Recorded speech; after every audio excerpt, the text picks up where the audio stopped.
told you that right now someone was choosing if you were going to live or die? What if I told you that this choice wasn't based on what you could or couldn't do, what you've done in the past, or what you would do in the future? And what if I told you you could do nothing about it? Fellow students and teachers, thousands of children are right now in that very situation. Someone is choosing, without even knowing them, whether they are going to live or die. That someone is their mother, and that choice is abortion. Every day, 115,000 children are dying through abortion. 115,000. That means that 5,000 children would die every hour. All those lives gone. All that potential gone. And all that hope and future gone. Now, I know what some of you might be thinking. Oh, it's not really killing. After all, a fetus isn't a child, right? Why do we think that just because a fetus can't talk or do what we do, it isn't a human being yet? The word fetus comes from the Latin word, meaning young one or young child. Some babies are born after only 5 months. Is this baby not human? We would never say that, yet abortions are performed on 5-month-old fetuses all the time. Or do we only call them humans if they're wanted? No, fetuses are definitely humans, knit together in their mother's womb by their wonderful creator, who knows them all by name. Some people might say that since abortion's legal now, it doesn't matter. It's not our business. But if an action is unjust, it needs to be illegal, and it has to be our business. And this particular law has a huge impact on our society. In 1997, over 1 million abortions took place just in the U.S. And just last year, over 42 million abortions happened worldwide. I'd say that's a huge impact.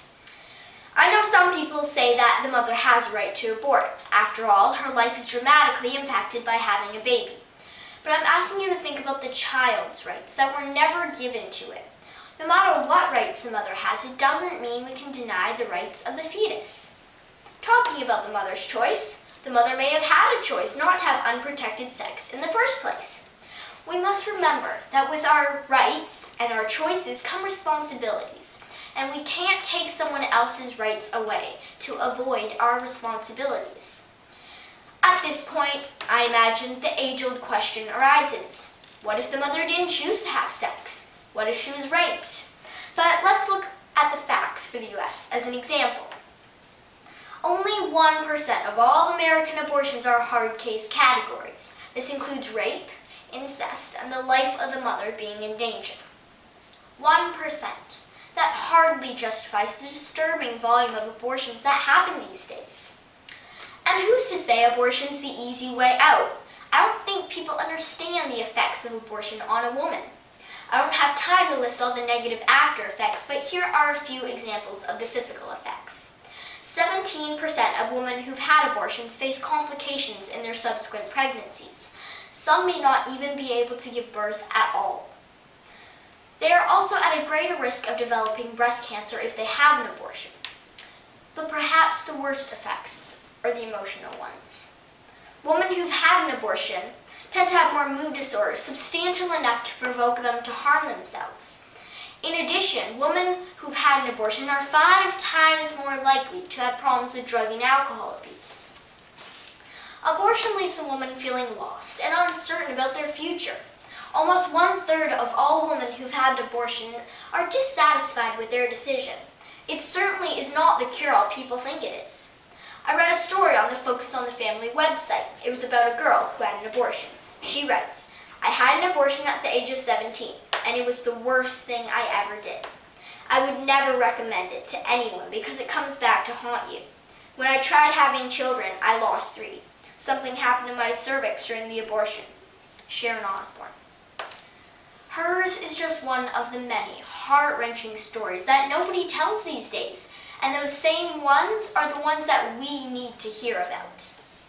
Thank you for taking time to think about the issue of abortion, to think about the unborn, and to think about the effects of abortion on a mother. If you walk away with anything after this speech, walk away with the words of Horton. You know him, that elephant that risked his life to save that little speck.